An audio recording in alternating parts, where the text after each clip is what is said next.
भगवान की कथा, भगवान का सत्संग आपको यही सत्प्रेरणा देता है। सच्चा सत्संग तो यही है कि हमारे जीवन में नवीन रूपांतरण होवे, हमारे जीवन की क्रिया में परिवर्तन आवे और हम कथा को जीने लग जाएं। कथा की सार्थकता यही है।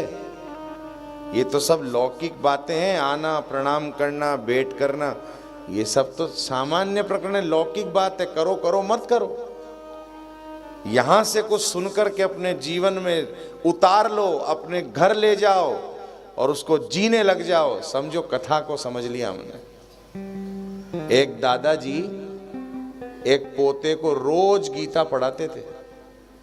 कथा क्या करती है, सत्संग जीवन में क्या करता है, वो दादाजी रोज गीता पढ़ाते।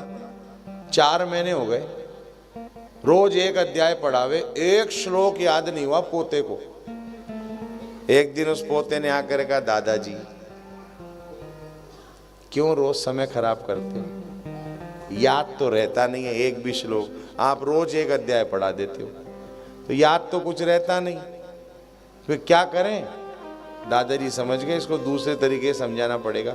घर में एक पुरानी गंदी टोकरी रखी थी बांस की। दादाजी ने कहा टोकरी उठाओ और वो जाओ नदी में पानी भर के लाओ। बच्चा गया, नदी में जाकर के पानी भरने गया। अब आप बताओ बांस की टोकरी में पानी टिकेगा क्या। वो बांस की टोकरी में पानी भर के लाया, जब तक आया जब तक टोकरी खाली। दादाजी इसमें तो पानी टिका ही नहीं, दोबारा जाओ मेहनत करो भर के लाओ। वो दोबारा गया, पानी की टोकरी में, बांस की टोकरी में फिर पानी भरा, नदी में से फिर भाग करके आया, फिर टोकरी खाली। आवे जब तक पानी खत्म, क्योंकि वो रिस जावे, टिके ही नहीं। बांस की टोकरी में कहां से टिकेगा पानी। ऐसा दादाजी ने बार बार कराया और कहा अब दौड़ के जाओ और जल्दी दौड़ के आओ, तब तो आएगा पानी। उसने 7 बार ऐसा प्रयास किया और वो बार बार टोकरी को पानी में भरने जावे, पानी से भर के लावे, नदी का पानी आते आते खाली हो जावे, टोकरी खाली। थक करके उसने टोकरी रख दी और कहा दादाजी 7 बार नहीं 70 बार भेजोगे तो भी इस टोकरी में पानी टिकने वाला नहीं है, क्योंकि इस पानी में, बांस की टोकरी में बहुत सारे छिद्र हैं और वो पानी सारा बह जाता है। दादाजी ने कहा कोई बात नहीं, यदि टोकरी में से पानी बह भी जाता है तो कम से कम अब टोकरी को देख तो लो। जैसे ही उस पोते ने टोकरी को देखा तो बार बार पानी में डुबाने के कारण वो गंदी टोकरी साफ हो गई। कथा भी आपके जीवन में, सत्संग भी आपके जीवन में यही करेगा।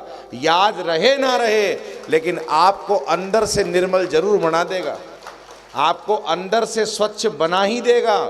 याद रह पाए नहीं रह पाए आपको ये कथा, हमने श्लोक बोले आपको नहीं हो पाए याद, कोई बात नहीं, लेकिन कोई सूत्र, कोई सिद्धांत, अरे स्तुतियां याद ना भी हो तो चलेगा, सिद्धांत और सूत्र और दृष्टांत तो याद रह जाए। और आजकल तो विज्ञान की बड़ी सुविधा है भाई, इस पे सब रिकॉर्ड होता है, चलता है। जो अच्छा लगे, जिसका सत्संग कानों को प्रिय लगे सुनो। मैं ये नहीं कह रहा किसको सुनो, लेकिन सत्संग से विमुख मत हो। सच्चा सत्संग दुर्लभ हो जाएगा थोड़े समय बाद, देखना। नाच कूद करके ताली पटके होंगे, खत्म मामला। दुनिया कहेगी बहुत जोरदार काम था, क्योंकि वो सत्संग सुनेंगे ही नहीं, उनके कानों को आदत ही नहीं होगी।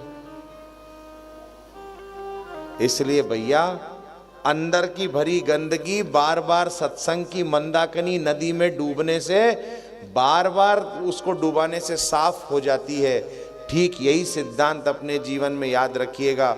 सत्संग और कथा आपके जीवन में याद रहे ना रहे, लेकिन आपके अंदर की गंदगी को बार बार डुबाने से स्वच्छ जरूर कर देगा। टोकरी साफ हो जाएगी, और कुछ होवे नहीं होवे।